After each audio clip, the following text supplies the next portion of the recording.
Welcome to Kwanzaa 2021. Our theme this year is Our Principles, Our Power. Today is day 4, Ujamaa, Cooperative Economics. To build and maintain our own stores, shops, and other businesses, and to profit from them together. Ujamaa, Cooperative Economics, can be expressed in our form. When I say our, I mean BUFA, Black Urban Farmers Association, that I am a part of. Our purpose is to enlighten the community about healthy foods. We want to address the problem of food deserts, and we want to make available foods that have been grown from the ground without pesticides, that are natural, and so they have health benefits. And along those lines, we want to educate in that field of healthy eating and a lifestyle that is built on healthy eating. We want to create classes that young people can learn, and we want to introduce farming as a means of self-preservation, and provide products and produce for local stores and markets. We've also sponsored farmers markets, making our products available to the community.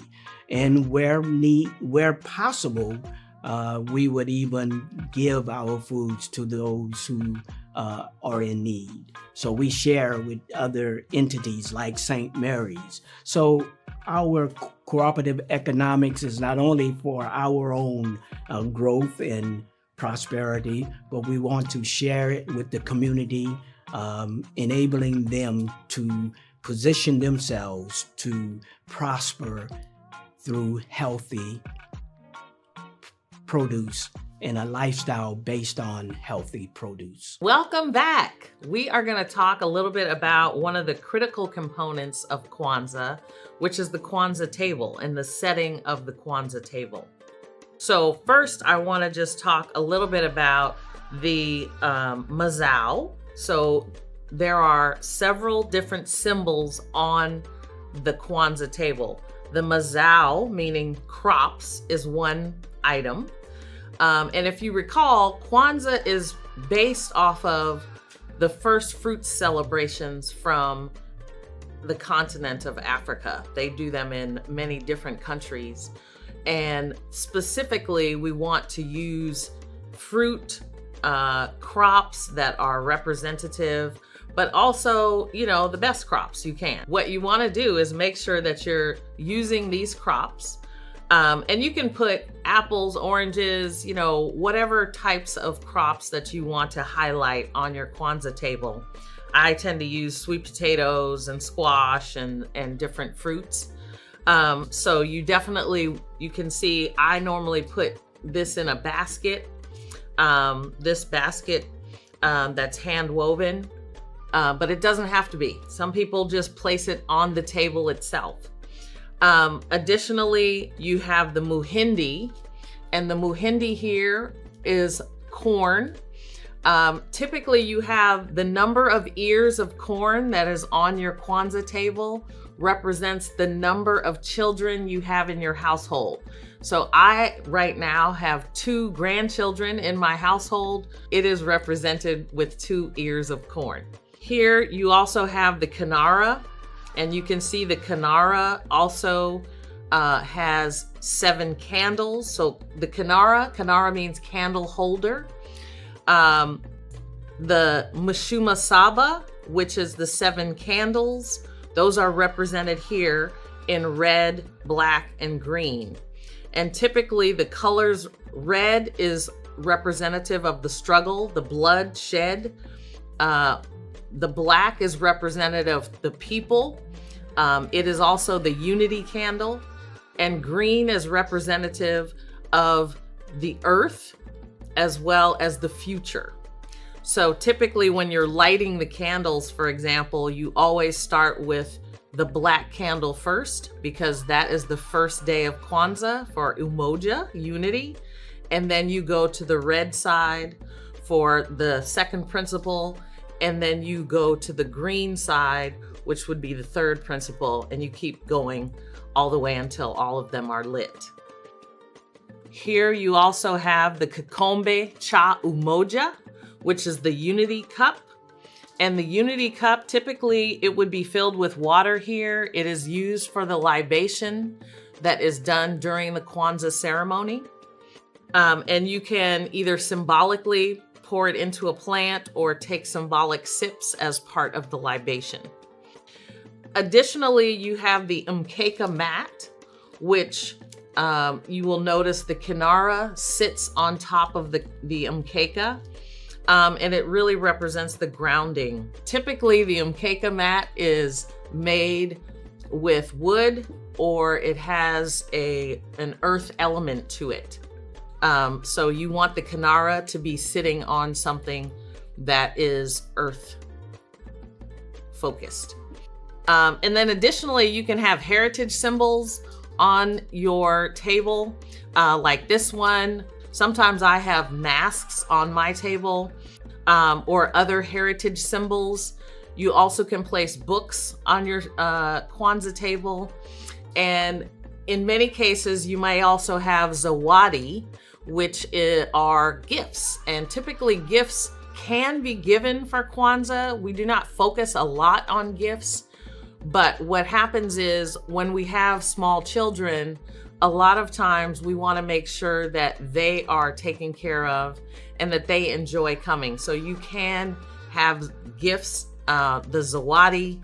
Those are items, typically they're books. They don't have to be new books, but they are things that you are giving to your children to help them understand and really focus on the African American experience and those stories that African Americans tell. So when you are celebrating Kwanzaa, make sure that you go through what the table is, what it means.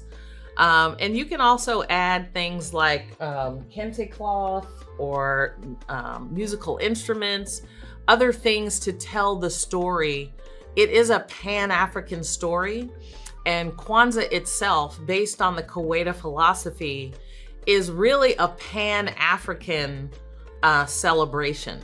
So when you think about Kwanzaa, it is utilizing the Swahili language because that's a Pan-African language. And it's representing colors that Marcus Garvey focused on because it is representative of the entire Pan-African movement that includes Africa and the diaspora of Africa. There are so many people that were impacted through the diaspora. We want to be representative of all. So Kwanzaa is a non-religious holiday, but it does focus on making sure that we are celebrating our culture. So thank you for joining me, and I look forward to seeing you online.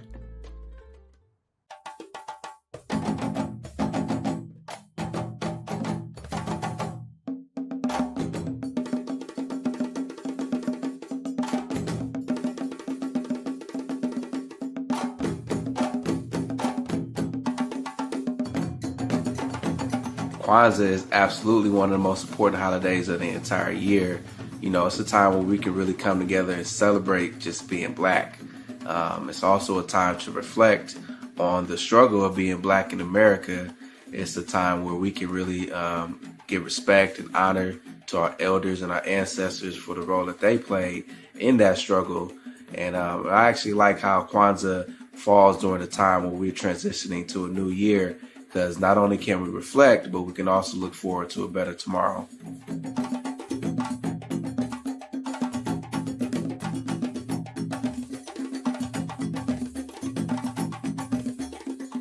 The principle that's most significant to me is definitely Ujamaa, which is cooperative economics. You know, the motto is Kwanzaa every day. So throughout the entire year, I try to implement each of the principles in my everyday life, especially Ujamaa. So if there is a business that is Black owned, Black operated, I try to buy from them first.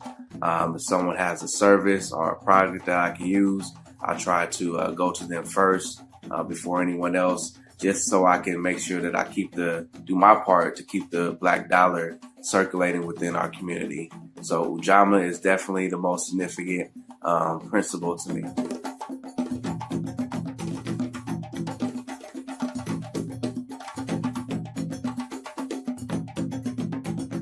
I definitely want to encourage everybody to get out and celebrate Kwanzaa this year. Of course, everybody's had a pretty difficult time the past year and a half or so with the COVID situation and everything. So there's no better time than right now for us to come together as a one Black community and really, really show that unity that we all really need. It's a great time for us to rediscover our purpose as Black people. And, before we are Democrat or Republican, before we are Christian or Muslim, we are Black first, so definitely get out and celebrate Kwanzaa with your family and attend the Kwanzaa celebration. And I think that you'll be better for it.